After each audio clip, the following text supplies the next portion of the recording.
Welcome to the Frictionless Innkeeper podcast.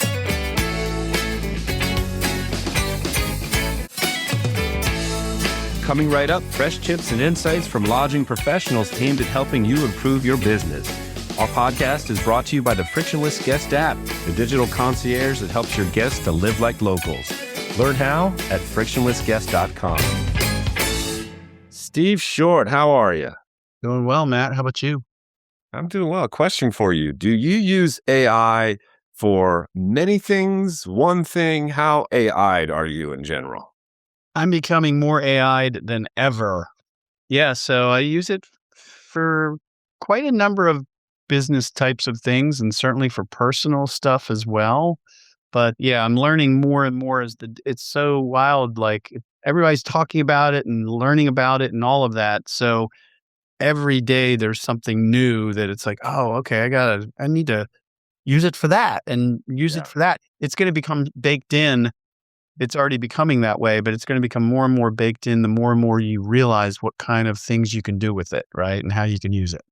Yeah, absolutely. Absolutely. And I think you nailed it too, really, because in this podcast here that we just recorded with Liz Hamilton, who's the founder of Maia Internet Consulting, she goes deep on all this, and we could have gone for 3 hours on this one because there's so many applications and uses across the board. And she really tailored a lot of this towards obviously innkeepers and lodging professionals. And it was awesome.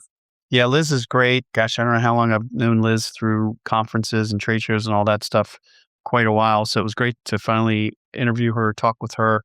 And what I like is that she gets into just for the average independent lodging person, property owner, whatever, just practical ways of using it to make your life easier.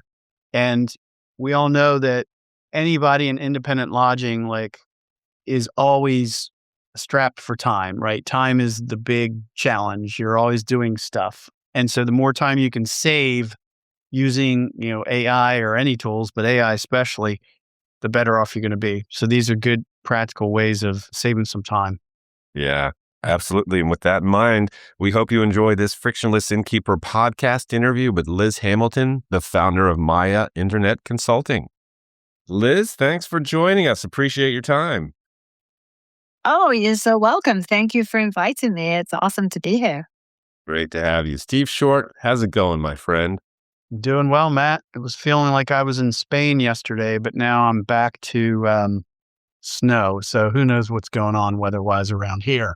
Well, back to snow. I didn't tell you. I'm actually on the East Coast right now visiting my parents. So I'm working out of their place. So you never come to visit me when you come to the East Coast. That's I know. They live at the beach, as you know, it's like a 3-hour drive from you. But yeah, I don't get off into the DC, Maryland area anymore. Usually when I come to town, I see them. But anyhow, this podcast is not about me taking care of my elderly parents. So this is really all about talking with Liz, who is the founder of Maia Internet Consulting. And Liz, let's kick it off and tell us about, your background, your firm, all that good stuff. Yeah, sure. So my forte into digital marketing started back in about 97 when I started working with a company called bedandbreakfast.com. That was an online directory for B&Bs at the time, and that was ultimately sold to Expedia and is now part of the Expedia collections. But I started out with bedandbreakfast.com, and some of the first conferences I would go to, I'd be talking about the internet, and we would have AOL dial-up, at the conference, and we'd be carting around a massive computer system and hard drives and all kinds of things and trying to connect to AOL super slow so we could show people the website. So that's kind of where I came from. And then I've worked for a number of other companies in the industry as a consultant and started my consulting in 2001, but really kind of dug in about 7 or 8 years ago into what we do. And, my background after leaving bedandbreakfast.com, I became a WordPress developer because one of the things I realized was that a lot of websites just weren't built very well for search.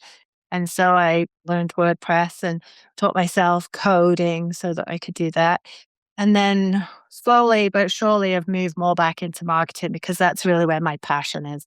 I love doing the marketing piece. So our agency is a really small agency. We have a select group of clients that we work with, and we pretty much come alongside like as their marketing person, that if they could hire a marketing person, they would, but it's kind of expensive to do that when you're a small business.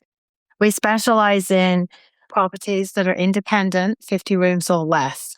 So that's our sweet spot. And yeah, we just love what we do. So that's Maia Consulting in a nutshell. You're kind of the fractional CMO, I guess, for independent lodging. You're, like you say, they can't hire a marketing person, but do you do hands-on stuff with websites, or is it really just strategy type stuff? No, we're very hands-on. So, fractional CMO is really a great kind of title for what we do. I meet with my clients on a regular basis, so usually twice a month. And we look at everything from, their future booking pace. We look at maybe some ads that we've been running. We talk about their traffic to their website. We look at their this year over last year, kind of analyze patterns. Right now we've kind of looking at going into a little bit slower season again after winter for some clients, or some clients are now picking up for summer. So we're kind of looking at all of that for them. So I work more as a strategy type person, but then on the team side, my team works on writing blog content so that our clients have consistent blogs. We write their newsletters every month, so they always get a newsletter out. We write their social media, so they always have something on socials. We work on their websites, so we make sure their websites stay updated. And so many clients are on WordPress, and you have to update plugins and things like that. So we take care of all of that. So basically, we are kind of taking care of the, main pillars of marketing, as I call it, like the website, the email marketing, the OTAs and directories, and paid ads. That was the other one I was thinking of, is all their paid. So we do all their Google ads and their Meta paid ads and things like that. So we kind of do a little bit of everything. We don't specialize. And I'm sure you never use AI, do you? Oh, never. Never. Nobody uses AI, right? Nobody uses it. What are you, crazy? And people listening might be thinking, "Oh, well, you keep talking to people about AI," and it's like, well, yeah, because it's so prevalent, it's taken over so quickly. But I think it's cool to be able to talk about how our audience, a lot of our audience, independent innkeepers, lodging people, how they can use AI to basically just be more productive, right? And do things better for their property. And I think that's what you really wanted to kind of talk about today, right? Yeah, so AI is just another tool in your toolbox to help you with your business. It's going to kind of take over, well, it might take over the world. And right now there's robots out there that will fold laundry and do things like that.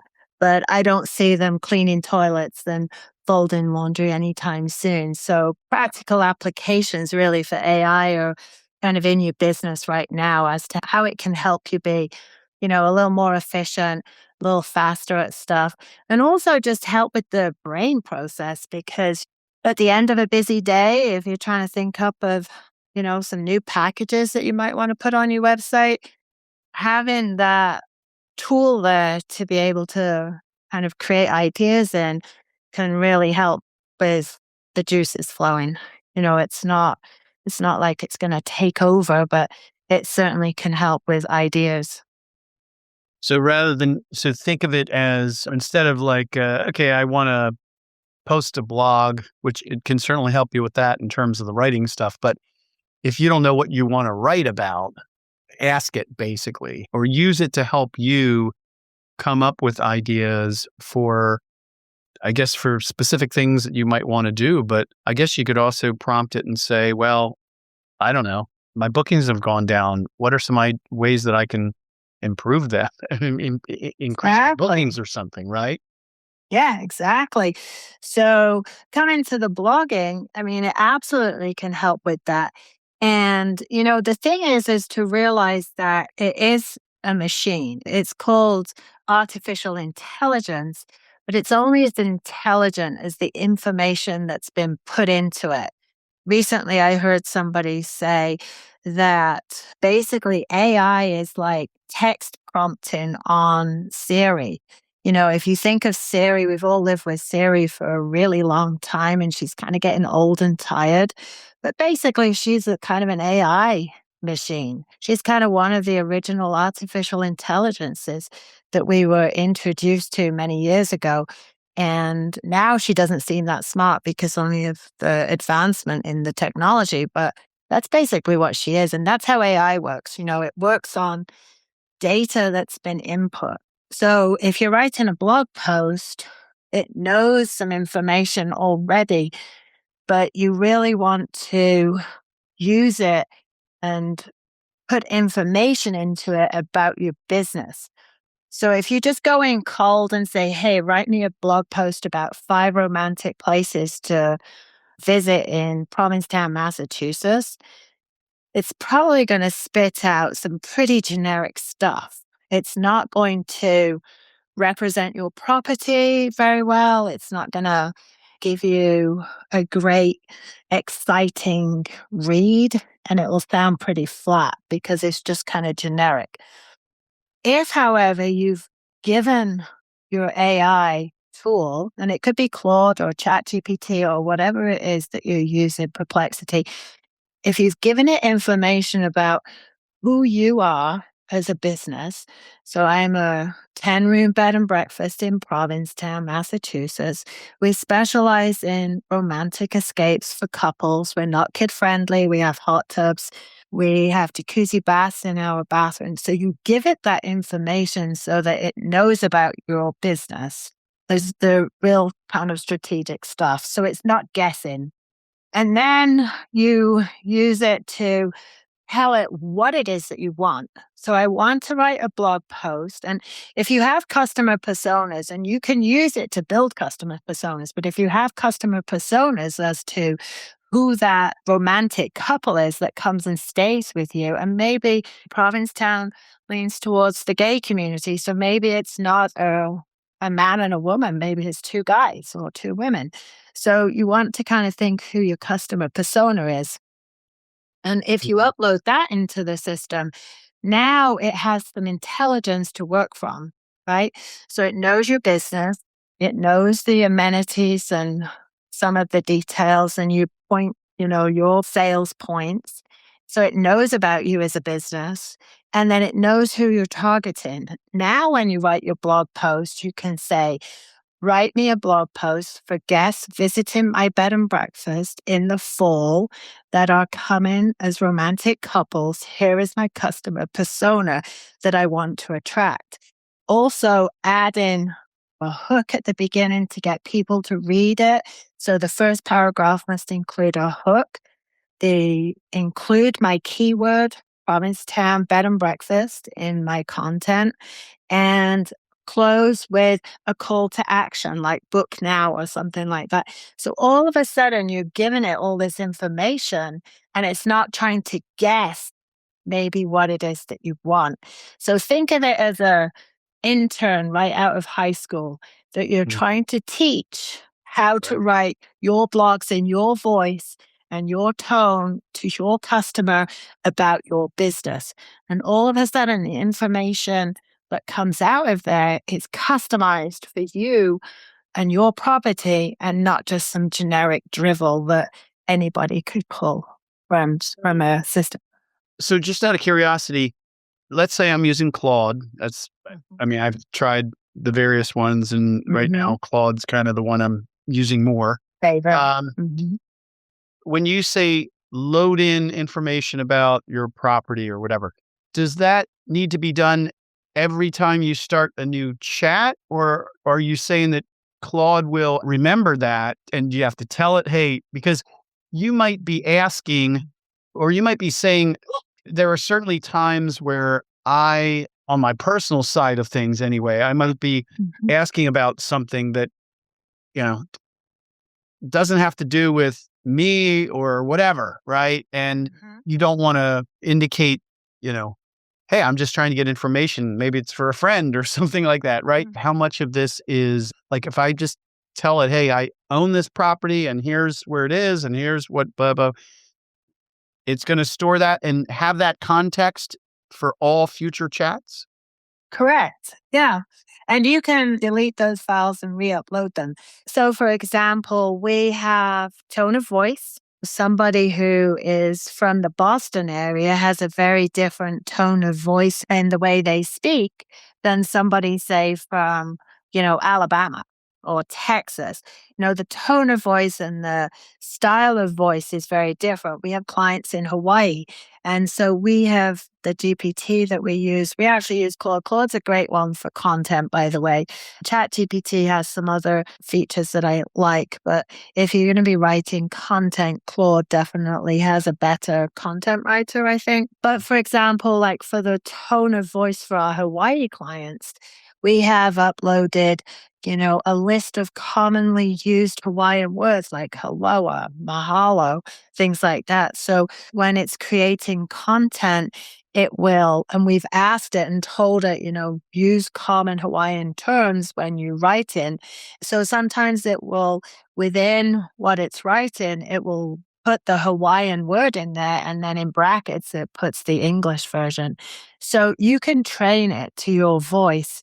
And to your point of having two different people in there or two different kind of profiles, absolutely you can separate them out. For example, I have, a Maia Consulting business folder, and it's my CEO folder. And it has things in there that as a CEO, I would be asking it questions, strategizing more business-like. But then I have another folder that talks about who my clients are and who we want to attract.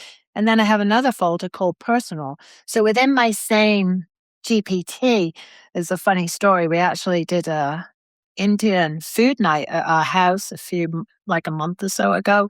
My husband's a musician, and so we have music and big party with a lot of people from the neighborhood. And so I opened up ChatGPT and asked it, told it what we were making for dinner.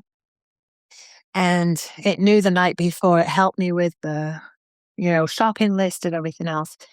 And then on the day of when I was cooking, I opened up my ChatGPT. I said, okay, we're going to start cooking.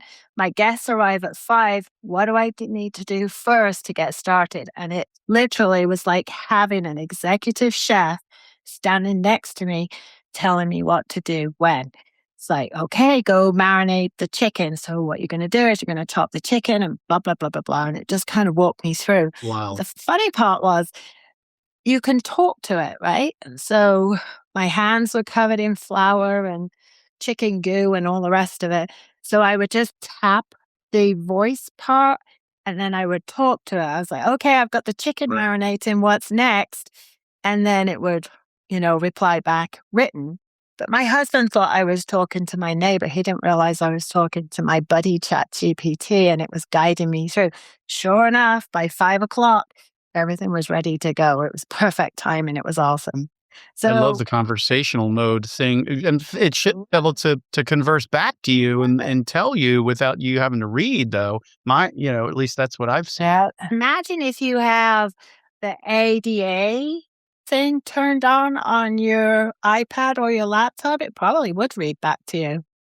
On my phone, there's a conversational option, and I've used that for pretty much all of them, Gemini. Well, this is a good example then. I could think right away that that's a practical example. Do you want to talk about I think you wanted to talk about sort of the quick win thing where you've got a lot of sort of, as Matt and I like to refer to as tactical and practical things that innkeepers can do.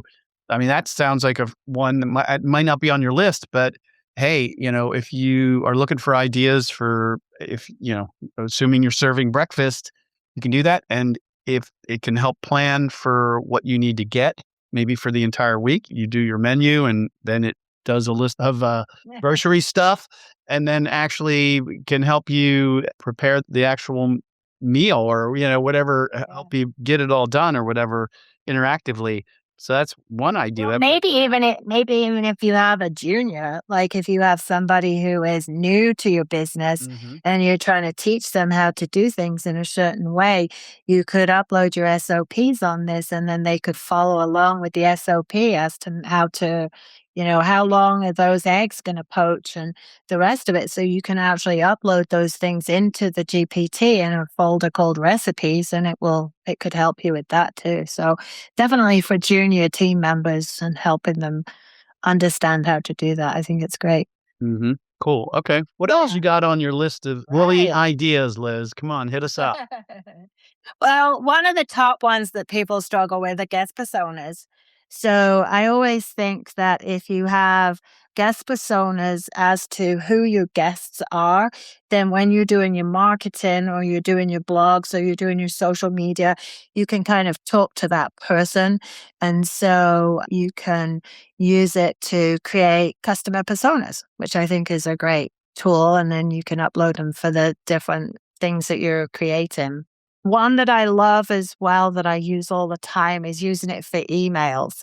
So I've become super lazy about typos and free flowing and trying to, really finesse my emails now. So I will just write an email as it kind of comes out of my head in all of its spelling error and grammatical error glory. And then I will take that email and I'll drop it into GPT and say, make this sound more professional. And it just takes what I've written and rewrites it so that I actually sound like an intelligent person when I reply on my email sometimes. Because sometimes at the end of the day, my brain is fried, and it's like, help. So it's great for that. Something like, rewrite this email, make it sound friendly but professional, and state our policy, that type of stuff. So it's super, super great for that type of stuff. I wonder at what point it's going to be able to do that for voice. Then we can say, hey, Matt, be professional and courteous on the podcast. And then he talks into it, but it's actually, Chat GPT that's translating and changing his words into something that's good. That's good. Right. It's already there, Steve. I'm sure it is. I'm sure it is. Yeah. We could just get a snippet of Matt speaking, upload it, and then we could make him. There are tools out there, honestly, where you can import a blog, maybe a blog that you've written, and tell it to make it into a podcast. And you can either upload your own voice or you can select a voice. You could have a British sounding English lady who sounds like she reads for the BBC. And she could do your podcast for you. So you hear that? That's already there. Watch yourself. You could do point. We're all going to be pushed out of the workforce at some point. So yeah. Cool. Yeah. Yeah. So I know it's crazy. You can actually do pictures of yourself too. So if you hate being in front of video and you feel self-conscious, you can actually do a video of yourself, upload it, and then use that to create more videos of you doing things and going places that are just not even you anymore. So never believe what you see on the news or in socials because it could be totally incorrect. Yeah. I'm seeing a lot of stuff on YouTube with, thought leaders or whatever. Like who's the guy from Mr. Wonderful, Kevin O'Leary or whatever his name is. It's all AI generated videos with his voice and his image talking about stuff that's from his perspective, basically, right? But it's not him. I don't know if it's approved or not, but I'm sure people at least initially start seeing that and they assume it's him. They don't even realize it's AI. So I don't know how this will be interesting to see how this all pans out. So, and that's for sure. I mean, that's one of the scary parts about AI. It can be used nefariously or it can be used for good, just like everything. And, I think that when it comes to spam and it comes to online like scams and taking people's money, they're so convincing now. I mean, the amount of emails I got in the past from some Indian prince or Arab prince who had come into a bunch of money and was wanting to move to the United States and give me $1 million if I would, help him. Those types of emails were so badly written, you could tell that they were fake. But now these people use AI to write those emails. So even if English isn't their first language, they come across very convincingly. So, you can get an email that looks like it's from AT&T or from your bank, and it's got the logo and it's got the text written correctly, and it's from a complete scammer somewhere in the middle of nowhere. So it is scary. My thing is with my husband and my mom, I just tell them, don't believe anything you read or see at this point, because you just never know. Well, let's get back to doing good things with AI. Yes, right? So what about guest reviews? How do we love doing guest reviews? Now, guest reviews help with overall search because some of these AI machines are taking some of the reviews off of your Google reviews and TripAdvisor and using that to help with results. So put in a review into your AI tool, and asking it to write a response to the review that sounds warm and professional in my voice. You can use it for that, because it gets to the point sometimes where you get kind of repetitive and you can't think of anything more to say that's like, oh, thank you for the 5-star review. We appreciate that you came and stayed with us. Hope to see you again soon. That gets kind of boring.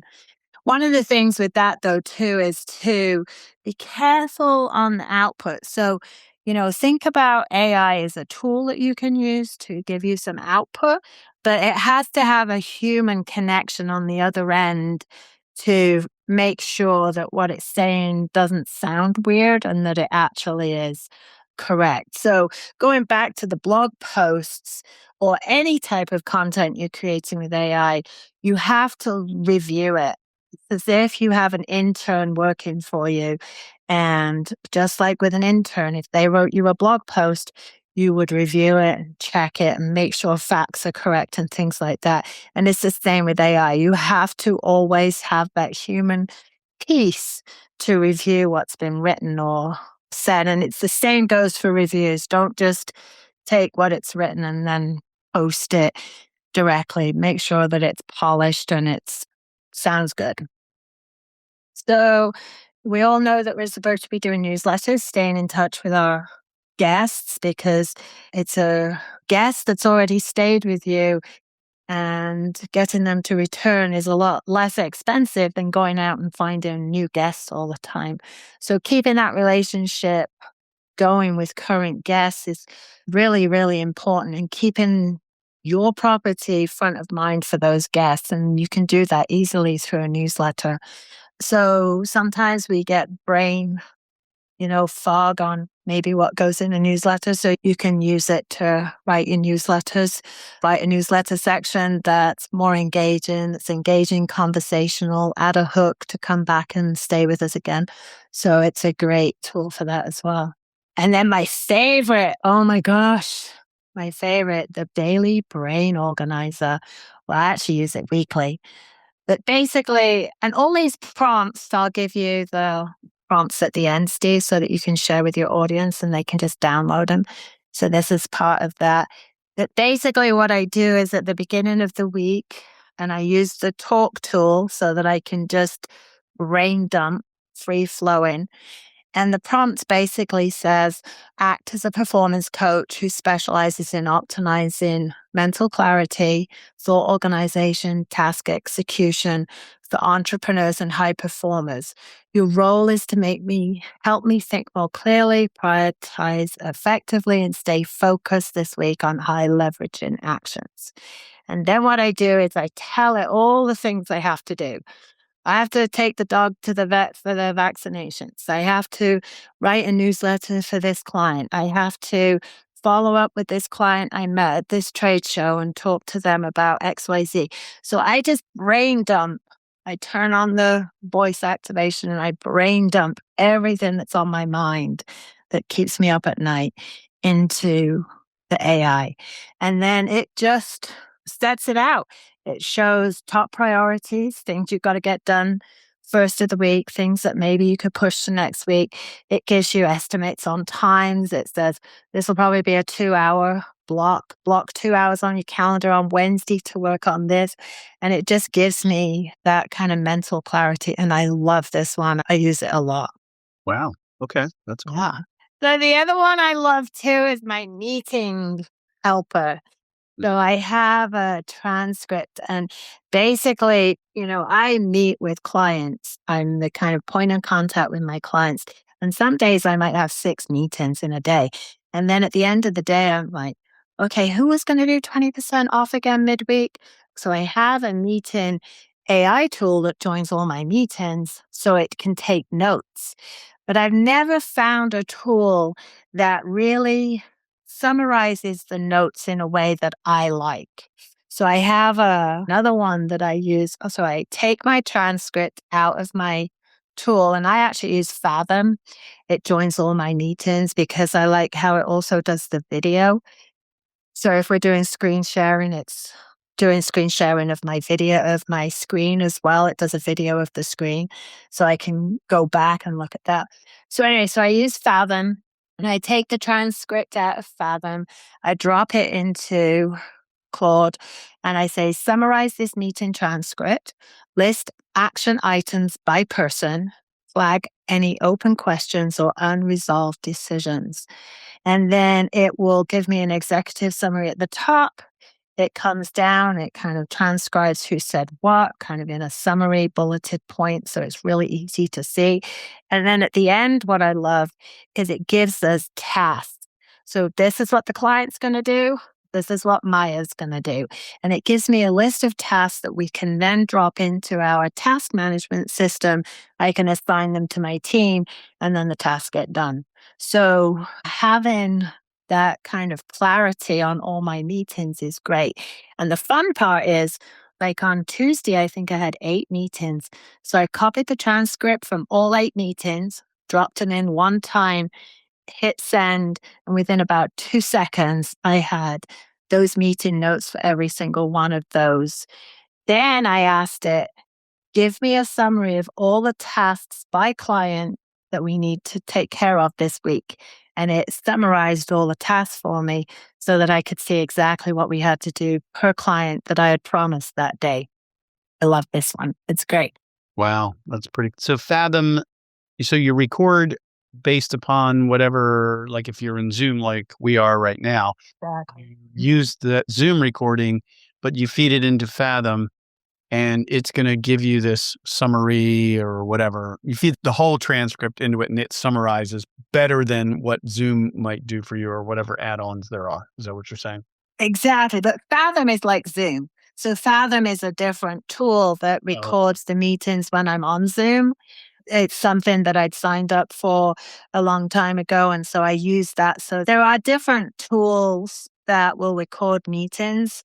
And Zoom does have a built-in meeting recorder, but I usually use Fathom. And then there's a couple of other ones that I see pop on with clients over time. But I then take that transcript from my recording tool and put it into Claude, and Claude organizes it into a format for which we have all the tasks from the meeting notes. Okay. So you have a predefined format for these so that every time you look at meetings, you can see like maybe attendees and who the client is and bullet points or whatever, but you can control that. Is that right? Exactly. So I think it's a really great tool for innkeepers because oftentimes they meet with, people such as myself, and sometimes it can feel like you're drinking from a fire hose. The information that you get back on, if you do a demo of a product or you talk to somebody about your analytics or your ad campaigns, there's so many nuances. And if you're like me, where I make notes on a piece of paper, but then I look at it and I'm like, what the heck does that mean? I don't even remember what that was about. And I've got worse as I've got older. So I have all these scrappy notebooks of these notes that I don't know what's going on. So this way, I think it's a super great tool to use to help you remember that meeting and go back and kind of look at the more comprehensive notes. And then also having that video from Fathom. I love Fathom. And it's not that expensive. I forget what we pay per month because I think we pay by the year for it. And we don't pay for the advanced one. We pay for the really, really basic one. And if you pay for the more advanced one, you get the AI transcript note, like you get an AI note transcript type of tool with it, that you can't customize it to the information that you want. Like if you just take the transcript and tell ChatGPT or Claude how you want it organized. So that's what I like about it is I can take the transcript that's been recorded and I can have my AI tool organize it in such a way that it's the same format for every single client and it's exactly how I need it to be to assign tasks basically to the team. Nice. All right. One more. Hit us up with one more. The other one I would think is a great one for clients in this industry. It aligns with Google Analytics and rates. So you can upload some Google Analytics information. So you can download your PDF from Google Analytics and you can upload it into ChatGPT or Claude and ask it to look for unusual spikes or dips or help you analyze some of that data. And then the other one is also with your rates. So I've done this with clients where we'll take the rates out of their booking engine. So as an example, I'm going to say Think Reservations has a tool that you can export all of the rates for the whole year. So I will export that into an Excel sheet. I'll upload it to ChatGPT and ask it. And I don't identify who the client is, so I'm not showing rates publicly. It's not being public. And I ask it to identify any anomalies or spikes or lows when there should be, looking at the rates. And then it will come back and analyze those. So it's like having your own, it's kind of a bit like Take Up, I suppose, in some of those AI tools, but you can use it to analyze your rates and help you with some of that too.